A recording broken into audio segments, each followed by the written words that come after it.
ამბობენ, რომ დემოკრატიული პარტიების გარეშე შეუძლებელია შექმნა დემოკრატიული სახელმწიფო. ჩვენ, ზაზა ბიბილაშვილი და ლევან ცუცქირიძე ვსაუბრობთ შიდა პარტიული დემოკრატიის პრობლემებზე პოდკასტში. ახლა ამის დროა.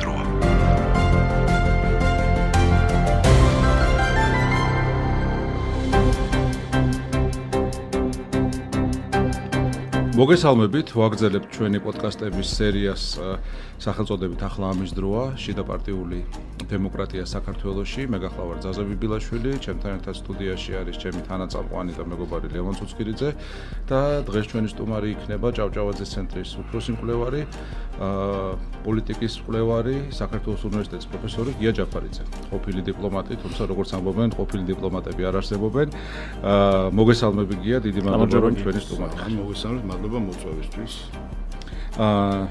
როგორც თქვით, ჩვენ გავაგრძელებთ საუბარს შიდა პარტიულ დემოკრატიაზე, რაც არ აღვინიშნავს ლევან წინა გადაცემაში, წინა პოდკასტში არის ის, რომ ჩვენ ყოველ პოდკასტს თან დაერთვება ბლოგი, ვრცელი ბლოგი, სტატია მე ვიტყოდი იმ თემაზე, რომელზეც გვაქვს შესაბამის გადაცემაში საუბარი.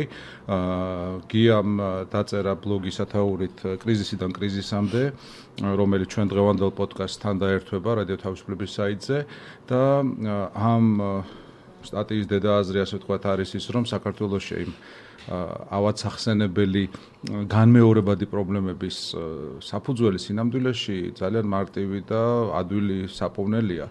თუ ამას მოვინდომებ, თუ ამის ნება იქნება.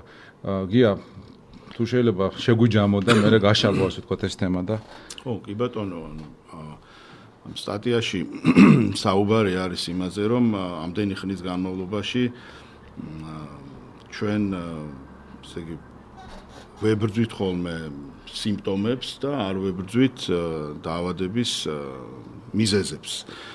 და ასე სიმპტომებთან ბრძოლა გამოდის, თუნდაც ის ბოლო შეთანხმებები, ეს იყო 8 მარტის შეთანხმება, თუ ეს იყო 19 აპრილის შეთანხმება, საბოლოო ჯამში დაავადების მიზეზი რაც არის, ამას ვერ უმკლავდებით. დაუსრულებელი მსჯელობა განსაკუთრებით ბოლო წლების განმავლობაში საარჩევნო სისტემებზე, მაჟორიტარული ჯობს თუ პროპორციული უკეთესია. ეხლა რატომღაც არის ესეთი აზრი ჩამოყალიბებული, რომ სრულად პროპორციულ სისტემაზე თუ გადავალთ თან ხისტისიებით, ეს იქნება გამოსავალი. მე არ მგონია, რომ ეს იქნება გამოსავალი, ამან შეიძლება დროებით რაღაც წონასწორობა მოიტანოს პოლიტიკურ სისტემაში, მაგრამ ეს ვერ მოუვლის იმ თავარ პრობლემას, რომელიც გვაქვს და მე მგონია, რომ კარგი საარჩევნო სისტემა უნდა უზრუნველყოფდეს იმ თავარი პრობლემის აღმოფხვრას, რაც ჩვენ გვაქვს, ხო? მე მგონია, რომ ჩვენთან უბრალოდ არ არსებობს წარმომადგენლობითობის პრინციპის დაცვა. წარმომადგენლობითი დემოკრატია სხვანაირად ვერ იქნება. თავარი არის ზუსტად ეს წარმომადგენლობითობის პრინციპის დაცვა. ხალხის ნება და ხალხის ძალაუფლება უნდა იყოს გამოხატული სახელმწიფო ინსტიტუტებში. წარმომადგენლობითი დემოკრატია არ არსებობს, ესე იგი პოლიტიკურ ჯგუფებს შორის კონკურენციის გარეშე. ამის ხდება პოლიტიკური პარტიები. ანუ ამაზე ვიღაც იტყვის ალბათ, რომ ჩვენ გვაქვს ამის გამოცდილება, მრავალპარტიული სისტემა გვაქვს უკვე 30 წელია, მეტნაკლებად თავისუფლად კონკურირებენ ეს პარტიები, მეტნაკლებად ხას უსვამ, იმიტომ რომ ხა იყო გვალი მაგირის დევნის მაგალითიც არის დღევანდელი რეალობა, სადაც პოლიტიკური დევნა ყოველდღიურობის ნაწილია. შესაბამისად, რაზეც ჩვენ ვსაუბრობთ, შეიძლება ბევრმა ვერ გაიგოს და თქვას, რომ რა ვიცი, რატომ არის წარმომადგენლობითობა პრობლემა იქ, როდესაც ამდენი პარტია პირიქით შეიძლება ზოგმა თქვას, რომ ბევრი პარტიაც გია, ხო, ვისაც რაღაც არ მოეწონება ამა თუ იმ პარტიაში, წავა თავის პარტიას აკეთებს და აბა სად არის ის აი მთავარი პრობლემა, რომელზეც ჩვენ საუბრობთ? მოდი, მაშინ ანუ ის რომ ჩვენი პოლიტიკური სისტემის პრობლემა, ამას ვამბობ, რომ არის წარმომადგენლობითობის ვერ უზრუნველყოფა, ხო? ამას აქვს თავისი მიზეზები. შეიძლება იყოს, ანუ ბევრი მიზეზი აქვს, არ არის ერთი მიზეზი. არის საარჩევნო სისტემა, არის კიდევ თქვა სხვა ფაქტორები, შიდა ფაქტორები და გარე ფაქტორები, მაგრამ ერთ-ერთი ფაქტორი არის პოლიტიკური პარტიები. ჩვენ კლასიკური გაგებით, რაც უნდა იყოს პოლიტიკური პარტია, რასაც უნდა აკეთებდეს პოლიტიკური პარტია ნებისმიერ პოლიტიკურ სისტემაში, სადაც წარმომადგენლობითი დემოკრატიაა ცხადია, ამ ფუნქციებს ვერ ასრულებენ ქართული პოლიტიკური პარტიები. ანუ რაღაც თვალსაზრისით ჩვენი პოლიტიკური პარტიები არც არიან პოლიტიკური პარტიები, ხო? მთავარი რაც არის პოლიტიკურმა პარტიებმა უნდა მოახდინონ გარკვეული ჯგუფების მათ შორის წარმომადგენლობითობის უზრუნველყოფა, უნდა გამოყვეთონ სოციალური სეგმენტის ინტერესს უნდა გამოხატავდნენ ალბათ, გამოყვეთონ პოლიტიკური მიზნები, ხო? მარტო ის არ არის, რომ რაღაც, ესე იგი, რაღაც აიმას ქმნით, რაღაც მანქანას, რომელიც ამოქმედდება ხოლმე არჩევნების წინ, ხო? აი, ხომ არ არის ესეთი საკითხი, ეხა განხილვისთვის საინტერესო, რომ ჩვენ ეხლა პრინციპში აი ამ ყველაფერს უყურებთ მაინც უფრო ტრადიციული პრიზმიდან, რომ აი კარგი დემოკრატიისთვის საჭირო არის პოლიტიკური პარტიები. წინა გადაცემაშიც შევეხეთ ამას ნაწილობრივ, რომლებიც არიან გამჭვირვალე, რომლებიც არიან ანგარიშვალდებული, რომლებიც არიან პროგრამებზე და იდეებზე დაფუძნებული და ასე შემდეგ და ასე შემდეგ. ანუ რაღაცა ესეთი უფრო მეინსტრიმ წარმოდგენა დღეს როგორ მუშაობს თანამედროვე დემოკრატია, მაგრამ ბევრი ავტორი დღეს უკვე საუბრობს იმაზეც, რომ აი იქნებ ეს მიმართულება, ეს მიდგომა, რომ დემოკრატიის მუშაობისთვის ეს არის აუცილებელი, იქნებ არ არის სწორი, იქნებ ეს არის ქიმერა, რომელიცაც მივდევთ ჩვენ და ეს არის რაღაც მიუწვდომელი რაღაც, მაგრამ იქნებ არ არის ეს სავალდებულო და აუცილებელი დემოკრატიისთვის იმ დათქმით, რომ იქნება ხელისუფლების ცვლილება, იქნება სხვადასხვა ძალაუფლების და გავლენის ჯგუფები, რომლებიც ერთმანეთს შეეჯიბრებიან, იქნება რაღაც პლურალიზმი, მაგრამ აი ესეთი კლასიკური პოლიტიკური პარტიები, რომლებიც აღმოცენდნენ დასავლეთ ევროპაში, ჩრდილოეთ ამერიკაში, არ გვექნება და ზოგი ამბობს, რომ ამის დევნას თავი უნდა დავანებოთ და იქნებ ვიზრუნოთ იმაზე, რომ არსებობდეს მეტნაკლებად ანგარიშვალდებული მთავრობა, ეს მთავრობები იცვლებოდნენ, არჩევნები იყოს კაი და პარტიები როგორიც იქნება, ისეთი იყოს რა. ეგ იმდენად მნიშვნელოვანი არ არისო დემოკრატიის სიცოცხლისუნარიანობისთვისო. მე მიჭირს ამას დავეთანხმო, მაგრამ მეორე მხრივ ისიც მიჭირს, რომ აი გადავხედავ ჩვენ წარსულს და 30 წელია ვერ ჩამოყალიბდა ეს პარტიები, ან რომელსაც შეიძლება მეტნაკლებად რაღაც ესეთ თვისებები კონდეს ტრადიციული პარტიის, ელექტორალურად უმნიშვნელოვანე არიან სამწუხაროდ. აი ამ საკითხზე რა შეიძლება ვთქვა? ხო, ზოგადად ეს პოლიტიკური პარტიების თემა გეთანხმებით, რომ ძალიან ესეთი აქტუალურია დასავლეთის არაგეოგრაფიული გაგებით, არამედ რომ რაღაც ესეთი დასავლური ოლიარქიების თუ ლიბერალურ დემოკრატიული მმართველობის ფორმები, რომელ სახელმწიფოებშიც არის, ყველგან არის ეს პრობლემა, ხო, ეს ასე ვთქვათ, ტრადიციული პოლიტიკური პარტიები განიცდიან გარკვეულ გაუფასურებას, დაკნინებას, ბევრი იმასაც ამბობს, რომ ასეთი სახით შესაძლებელია პოლიტიკურმა პარტიებმა ვეღარ გააგრძელონ არსებობა, ტექნოლოგიური პროგრესის თამაშობს ცხადია როლს, იმიტომ რომ დღეს სოციალური ქსელებით შესაძლებელია უფრო ფართო მასებზე ასევე კონდეს წვდომა და ვთქვათ, აი იმ სახით პოლიტიკური პარტიები, როგორც ჩვენ ვიცით, შესაძლებელია წყვეტენ არსებობას, შეიძლება მიმდინარეობს პოლიტიკური პარტიების ტრანსფორმაცია, რაც არ უნდა ხდებოდეს აი დასავლური ტიპის ლიბერალურ დემოკრატიებში, რა ტიპის ტრანსფორმაციაც არ უნდა ხდებოდეს პოლიტიკური პარტიები უფრო რაღაც საზოგადოებრივი მოძრაობების სახეს მიიღებს თუ რაღაცა, არ ვიცი, რაღაცა მიქსი შეიძლება მივიღოთ, თქვათ, რაღაცა ინტერესთა ჯგუფების და პოლიტიკური პარტიების, რას ჯერჯერობით არ ჩანს ახლა კარგად კონტურები, რა შეიძლება მოხდეს.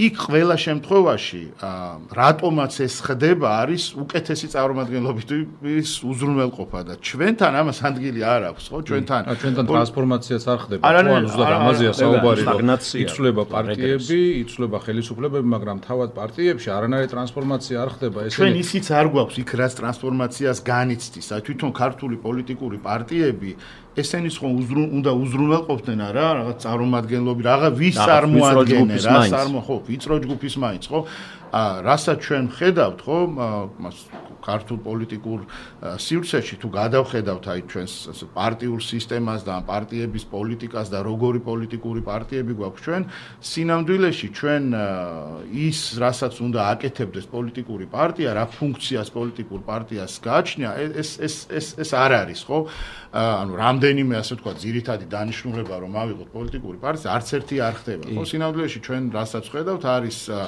ლიდერი ან მცირე ჯგუფი ადამიანების რომლის გარშემოც ძირითადად არჩევნების წინ ეს რაღაცა მანქანა ჩაირთვება და დაირაზმებიან ადამიანები ხო მოქალაქეები ამ მოქალაქეების მონაწილეობა პარტიულ ცხოვრებაში შესაბამისად ქვეყნის პოლიტიკურ ცხოვრებაში ნული კი არა ნულის ქვემოთ არის ხო ეხლა რომ ვთქვათ რომ რაღაცა კონკრეტული იდეოლოგიის გარშემო გაერთიანებული რაღაცა ჯგუფ ეგეც არ არის ხო ქართულ პოლიტიკურ პარტიას პარადოქსები გვაქვს ჩვენ დაყვა როდესაც აი და პირიქით აი ქართული ოცნება მაგალითად არის ნუ ყოველ შემთხვევაში მემარცხენე საერთაშორისო გაერთიანებების წევრია მაგრამ ხო რა თქმა უნდა მას ხშირად მაგალითად კვირიკაშვილი იყო ამბობდა რომ მე ვარ მემარჯვენე პრემიერ-მინისტრი მაგალითად საშინაო მოხმარებისთვის უფრო კონსერვატიული მემარჯვენე და პირიქით ანუ ნაციონალური მოძრაობა მაგალითად რომელიც არის მემარჯვენე გაერთიანებების წევრი ხშირად ისეთ პოპულისტურ განცხადებებს ახმოვანებდა, რომელიც თავის შინაარსით მემარცხენეა. ან გაუტარებია. მაგრამ აი რასაც ამბობ, ამას მინდა დაუბრუნდე, გია ძალიან მნიშვნელოვანია. რა არის ერთი რაღაცა შენ ახსენე, რომ აი იდევნებოდა, ვთქვათ, მრგვალი მაგი და ან იდევნება ნაციონალური მოძრაობა. ეხლა თუ კარგად დავაკვირდებით, სინამდვილეში ზვიად გამსახურდიას და მიხეილ სააკაშვილის დევნასთან გვაქვს საქმე. ანუ ეს ისევ ადასტურებს იმას, რომ ჩვენ პოლიტიკური პარტიები კი არ გვაქვს. ერთი ადამიანის გარშემო შეკრებილი ჯგუფია, ქარიზმატული ლიდერები, ან შესაძლებელია ეს ქარიზმა სხვადასხვა რამე შეიძლება განაპირობებდეს, ხო? ანუ ვთქვათ, ბიძინა ივანიშვილის შემთხვევაში ეს არის მისი სიმდიდრე, ხო? ის ძალიან დიდი კაპიტალი, რომელიც მას გააჩნია, ხო? ზვიად გამსახურდიას შემთხვევაში სხვა ტიპის ქარიზმა იყო, ხო? მიხეილ სააკაშვილის შემთხვევაში შევარდნაძეს ქარიზმატული ლიდერი იყო, ხო?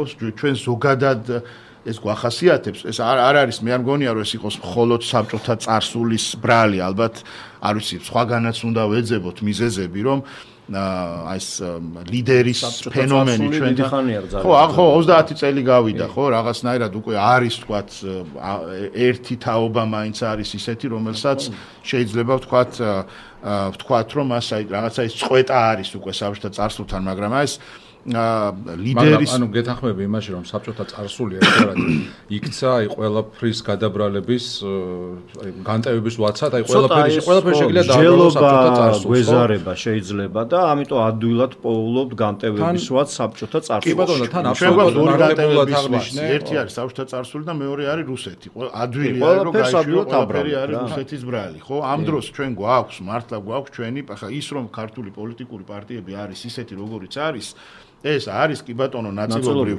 საბჭოთა წარსულის ბრალი არის ნაწილობრივ რა თქმა უნდა რუსეთის ბრალის მაგრამ ჩვენი ბრალეულობაც არის ხო ამაში არა ანუ აი მაგალითად მე არ მახსოვს აი ხლაც ბოლო 1 წლის განმავლობაში ორი არჩევნები გქონდა ხო თუ შემოდგომიდან შემოდგომამდე ავიღებთ ორი არჩევანი გამოდის 1 წლის მანძილზე ხო ხა როგორ შეიძლება ყველა არჩევნების შემდეგ ყველა პარტია თავს გამარჯვებულად აცხადებდეს ხო ანჯერ რა არის გამარჯვება ანუ რატომ არ არის გამარჯვება თქვა 40% ან 35% რა ითვლება ანუ გამარჯვებაც არის განხილული აბსოლუტურ კატეგორიებში ხო არა სხვანაირად არც განიხილება და არავის არ დაუსვავს არც ამ არჩევნების შემდეგ რა იყო თქვა ჩვენი წარუმატებლობის მიზეზი ყველა ამბობთ რომ აი შუა ისევ გაიკრიფა და ამ შუაში არსებულმა პარტიებმა ხო შეიძლება საკუთარ თავს დაუსვან კითხვა რომ მაგრამ რა მარტო შუაში არსებულებმა რატო ყველგან არის პარტია ანუ გამარჯვებულმა და დამარცხებულმაც ანუ ამ შემთხვევაში ხო და აი ამორჩეველი გავაგზავნო შენი აზრი გრასრუთ ამორჩეველი პარტიის წევრი მხარდაჭერი რატომ არსვავს ამ კითხვას ზუსტად ამას ემსახურება ჩვენი პოდკასტები გია რომ ზუსტად ამორჩევლის და მოქალაქის დონეზე მოხდეს ამ თემების აქტუალიზება ვინაიდან პარტიათა პარტიული ბჭყალებში ელიტების გადმოსახედიდან ეს თემა ანუ არასასურველია ხო ბუნებრივია ანუ არ პარტიული დემოკრატია არის ის, რაც მათ ძალაუფლებას შეიძლება ემუქრება თეორიულად და შესაბამისად ინტერესთა კონფლიქტი აქვს და ადამიანებმა ძალიან ხშირად უბრალოდ არ იციან, რომ ეს თემა როგორც ასეთი შეიძლება არსებობს, რომ მათ შეიძლება მონაწილეობა მიიღონ იმ პარტიების ცხოვრებაში, გადაწყვეტილებების მიღებაში, რომელსაც ისინი მხარს უჭერენ, რომელი პარტიაც არ უნდა იყოს ეს და არა მხოლოდ აქციებზე გამოდიოდნენ და არა მხოლოდ ხმას აძლევდნენ არჩევნების დღეს. ეს ძალიან მნიშვნელოვანია, ვინაიდან როგორც ჩვენ ახსენეთ და ჩვენ ამაზე წინა გადაცემაში ვისაუბრეთ, ჩვენთან პარტიები არა იმდენად ინტერესთა ჯგუფების გამომხატველი, არამედ ცალკეული ლიდერების გარშემო გაერთიანებული ძალაუფლების ცენტრები, ხო? პროცესი ქვემოდან ზემოთ კი არ მიდის, ზემოდან ქვემოთ მოდის და პრობლემა რა არის, ახლა ჩვენ ვსაუბრობთ გამოსავალზე, აი თუ შეიძლება ერთი წუთი. აი ამ ასეთ შემთხვევაში თქვა საარჩევნო სისტემების ცვლილება მხოლოდ გამოსავალზე. არა, რა თქმა უნდა, ამაზე ვსაუბრობთ. თქმა იმის, რომ მაჟორიტარული სისტემა არ ვარ, როგორ არ ვარ, როდესაც ამერიკის შეერთებული შტატები, გაერთიანებული სამეფო 80-ზე მეტი სახელმწიფო ამ მოდელს იყენებს, ანუ აქ მაჟორიტარული სისტემის სიცუდესი კარგეში კი არ არის საქმე, ან თქვა პროპორციული სისტემა კი არ არის ყველაზე კარგი. ჩვენ სხვა პრობლემა გვაქვს და ეს მხოლოდ საარჩევნო სისტემის არ იცვლება. ასეც ვახსენეთ წინა პოდკასტისას, რომ ბოლო 30 წლის განმავლობაში რამდენიმე ტალღა გავიარეთ, მაგალითად 30 წლის წინ ძალიან პოპულარული იყო თემა, რომ პროპორციული არჩევნები საერთოდ არ ვარგა, ვინაიდან არ ვიცი ვის ვირჩევ, რაღაც ბუნტოვან სიას ვაძლევ ხმას და ამიტომ ყველა უნდა იყოს მაჟორიტარი, ყველას უნდა ვიცნობდეს სახელით, გვარით და სახით, ხო? ეხლა მეორე უკიდურესობაში ვართ, ანუ ფაქტია, რომ არც ის არის თავისთავად პანაცეა, არც ეს, მაგრამ რომ დაუბრუნდეთ ამ ლიდერების თემას, ხო? როგორი არის ჩვენთან დაუშვათ, მაგალითად ლიდერის გარშემო გაერთიანებული ჯგუფია, ძალაუფლების ცენტრია, სადაც არ არსებობს, ასე ვთქვათ, დემოკრატიული სივრცე ქვემოთ, ხო? აი რაღაცა პრობლემა შეიქმნა პოლიტიკური, რა შვება ის ადამიანი, ვისაც შეექმნა პრობლემა. მოდის და ქმნის ანალოგიურ პარტიას, ასევე ერთი ადამიანის გარშემო გაერთიანებულს, უბრალოდ უფრო მცირე მასშტაბით. ეხლა შეგვიძლია ბევრი მაგალითი ვახსენოთ. ძალიან ლოკალურ მიზნებს აღწევს, მაგრამ სახელმწიფო მოქალაქეები, ანუ მხოლოდ ზედაპირის თემა არის ძირითადად ამ დროს აი ამ საკის ვთქვათ ჭრიან, ხო? აი რო დავამატოთ ან ზაზა რას ამბობდი, რომ არ გამოგჩეს კიდე იმაზე საუბარი, აქედან დიაგნოზში მე მგონი თანხმდებით და ეს დიაგნოზი რომ პრობლემურია ჩვენი პოლიტიკური პარტიების სისტემა, რომ ესეთია მეტნაკლებად საერთო ნიადაგზე ვართ, მაგრამ აი რა უნდა გავაკეთოთ იმისთვის, რომ უკეთესი წარმომადგენლობითი დემოკრატია გქონდეს. ესეც მე მგონი ძალიან მნიშვნელოვანი, იმიტომ რომ სულ ჩვენ შეგვიძლია ვილაპარაკოთ იმაზე, რაც უდია ეს ვითარება და იმაზეც უნდა ვილაპარაკოთ, როგორ შეიძლება ეს გამოვასწოროთ. აი თქვით, რომ საარჩევნო სისტემის სრულება მარტო არ არის გამოსავალი, ნამდვილად ეგრეა. სხვა მარტო არ არის, იმიტომ რომ ანუ ნებისმიერ საარჩევნო სისტემაში ხო მაჟორიტარული იქნება ეს თუ პროპორციული.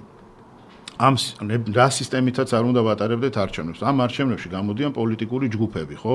ამ პოლიტიკური ჯგუფების უკან უნდა იდგეს რაღაცა ინტერესთა ჯგუფები იქნება თუ სხვადასხვა სოციალური ჯგუფები, ხო? ამათ უნდა გამოხატავდნენ, არა? ამათ უნდა წარმოადგენდნენ, ხო? აი აქ გვაქვს ჩვენ პრობლემა, რომ ეს პოლიტიკური პარტიები სინამდვილეში არ არიან არავის წარმომადგენლები, ხო? სინამდვილეში ამ პოლიტიკური პარტიების უკან არ დგას აი ეს grassroot მხარდამჭერი და grassroot ამორჩეველი ან პარტიის წევრი, ხო? იმიტომ რომ ასეთია და ეს ჯგუფები სინამდვილეში არანაირად არ მონაწილეობენ ამ კლასიკურ ახსნამდე ხო არ მივდივართ, რომ უკიდურესად ღარიბ ქვეყანაში, როგორც ჩვენია, ძალიან რთულია კონსოლიდირებული ნამდვილი დემოკრატიის შექმნა, იმიტომ რომ ძალიან სუსტია საშუალო ფენა, ძალიან არის ეს პრობლემა გარდამავალი დემოკრატიების, კი ისეთ სახელმწიფოებში, სადაც დემოკრატიის კონსოლიდაცია არ არის დასრულებული, ეს პრობლემები არსებობს, მაგრამ ნუ აქ არის ყოველთვის აი ეს კითხვა, ხო? დემოკრატიის კონსოლიდაციისთვის იქნებ ზუსტად ეს გვჭირდება, რომ ესე იგი პარტიული სისტემები იყოს ჩამოყალიბებული, თუ თქვა დემოკრატიის კონსოლიდაცია არის იმის ხო არ ვიცი, აი ჯერ ქათამი იყო თუ ჯერ კვერცხი და ეკონომიკური გარემივდივართ. და ეს კორელაცია მნიშვნელოვანი დებატის საკითხია ხოლმე რა არის განაპირობებული. თან ზუსტად იმას ვსაუბრობთ, რომ ასეთ ეკონომიკური გაჭირვების პირობებში ყველაზე უფრო მარტივია დემოკრატიის გარყვნა, ხო? დაუშვათ ხმების ოცლარად ყიდვა, ადამიანების დაშინება, მაშინ როდესაც საშუალო კლასი არ არსებობს. ანუ ზუსტად ისა საშუალო ფენა არ არსებობს, უკიდურესი სიღატაკეა, მაგრამ ამავდროულად არის კიდევ ერთი მომენტი, ამან ძალიან არაინფორმირებული ამორჩეველი ყავს ჩვენ, ესეც არის ხო, ანუ ხა რომ ვთქვათ, რომ ხა საქართველოს ხო არის სხვადასხვა კვლევებია და იქაც ხედავთ ხო, გვაქვს რაღაცა სტატისტიკა, გვაქვს ბევრი კვლევა, რომელიც აჩვენებს, რომ ჩვენი განათლების სისტემა ვერ უზრუნველყოფს ძალიან საბაზისო მოთხოვნებს, რაც შეიძლება არსებობდეს დემოკრატიისთვის, ხო, რატომ ვართ ყოველთვის მოჩანჩალო უჭირთ იგივე ჩვენს მოსწავლეებს საკითხულიდან შინაარსის გამოტანა უჭირთ შეიძლება შეგეკამათები პატარაზე. დაჭვის, ხო? ანუ ეს რა თქმა უნდა ძალიან მიღებული და კონსენსუსი არსებობს ამ თემასთან დაკავშირებით, რომ განათლების მხრივ საქართველოს ფუნდამენტური პრობლემაა, მაგრამ ბევრი იტყოდა, რომ განათლებასთან დემოკრატია უშუალო კავშირში არ არის, ვინაიდან სოფლიოს წამყვანი დემოკრატიები თავისთავად განათლებულ ადამიანებს არ შეუქმნიათ, ხო, ის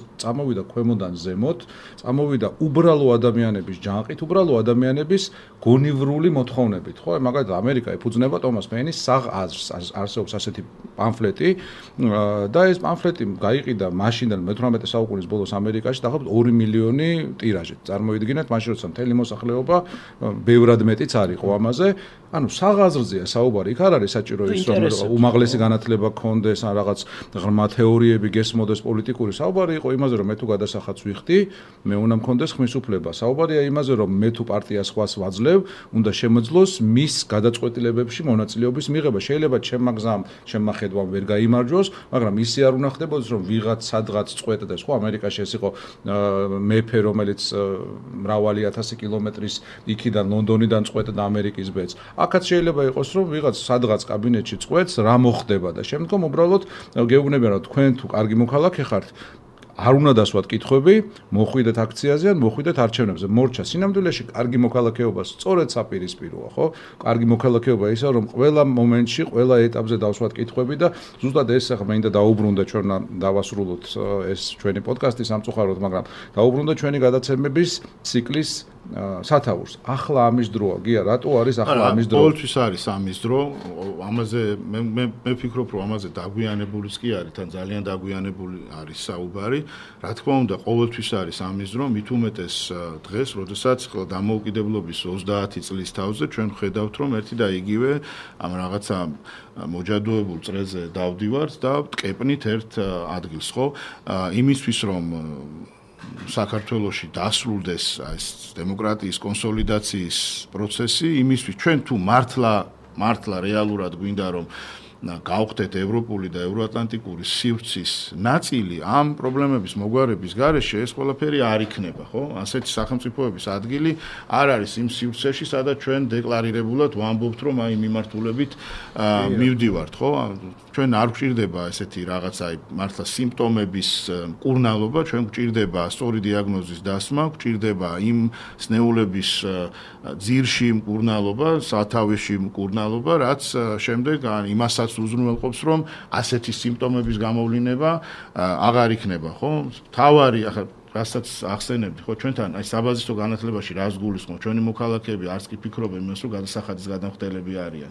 არც იმას ფიქრობენ, რომ ვისაც ვირჩევეს უნდა იყოს ჩემი წარმომადგენელი, არც იმას ფიქრობენ, აი რა უფლებას ვაძლევ ამ ჩემს წარმომადგენელს, ხო? ან ჩემს ნაცვლად იღებს გადაწყვეტილებებს, მიმაჩნია, რომ ის ჩემზე უკეთესად მიიღებს გადაწყვეტილებებს, რატომ ვაძლევ საერთოდ, რა პრინციპით ვირჩევ საერთოდ ჩემს წარმომადგენელს, ხო?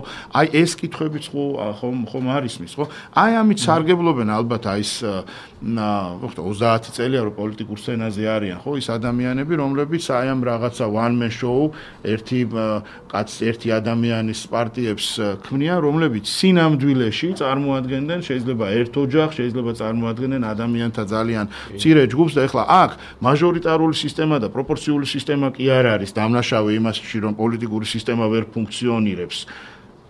თავისთავად საარჩევნო სისტემა ვერ იქნება, ვერ დავდებთ საარჩევნო სისტემას, ამაში სხვაგან თუ ფუნქციონირებს იგივე შერეული სისტემა გერმანიაში ხო გააჩნია რა კონტექსტი არის და იმას პასუხობს თავისთავად. ეს სისტემა, რომელიც ჩვენს გვაქვს გერმანიაში არის წარმატებული, ხო? მხოლოდ მაჟორიტარულია შეერთებულ შტატებში და წარმატებულია.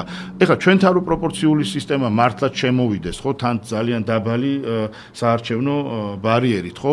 ეს სინამდვილეში ხო ამ ერთი ადამიანის შოუ პარტიებს გააძლიერებს, ხო, თანხისტისიებით, ხო, ხოლო პარტიის ლიდერზე იქნება დამოკიდებული, როგორ შედგება ეს სია. დღესაც ხო ასე არის, ხო, მაგრამ მე მგონი მანდ არის ძალიან მნიშვნელოვანი ის, რომ ჩვენ დავინახოთ, რომ გარდა სისტემის ცვლილებისა საჭიროა სხვა ცვლილებებიც იმისთვის, რომ ამა თუ იმ სისტემამ იმუშაოს. მაგრამ ამაზე საუბარს მე მგონი კიდე მოვახერხებთ და მოვასწრეთ. მე ძალიან მომწონს ის ტრადიცია, რაც წინა გადაცემაში დავამკვიდრეთ, აბა რა ვისწავლეთ და რა გაკვეთილი მივიღეთ და ამ საუბრიდან ჩემთვის ალბათ ერთ-ერთი გაკვეთილი, რომელიც განვიმტკიცე, ასე ვთქვათ, არის ის, რომ მოქალაქეებმაც თვითონ უფრო მეტი უნდა ვისაუბროთ, უფრო მეტად ამოვიღოთ ხმა და უფრო მეტად ჩავერიოთ პოლიტიკაში. ახლა ამის დროა ან ჩემი საქმე არ არის, ეს ნიშნავს, რომ ჩვენ მომავალს ამით ვაზარალებთ და აი სამოქალაქო პასუხისმგებლობა, რეალური მოქალაქეობა რაც არის, ჩვენზეც არის პასუხი, მარტო პოლიტიკოსები არ არიან დამნაშავეები, გვიყვარს ხო ისინიც ერთგვარი განტევების ვაცები არიან, ხო, რომ ხელს უშვა და პოლიტიკოსები არიან ცუდ, ისინი რა ჩვენგან თანამოქალაქეები არიან, თანამოქალაქეები, ამიტომ ჩვენც უკეთესები უნდა გავხდეთ ალბათ მოქალაქეები და იქნება მერე პოლიტიკური პარტიების უკეთესი გახდნენ, ეს იქნებოდა ჩემი გაკვეთილი. ნამდვილად. მე დავეთანხმები ლევანს, ალბათ პოლიტიკური პარტიები აირეკლავენ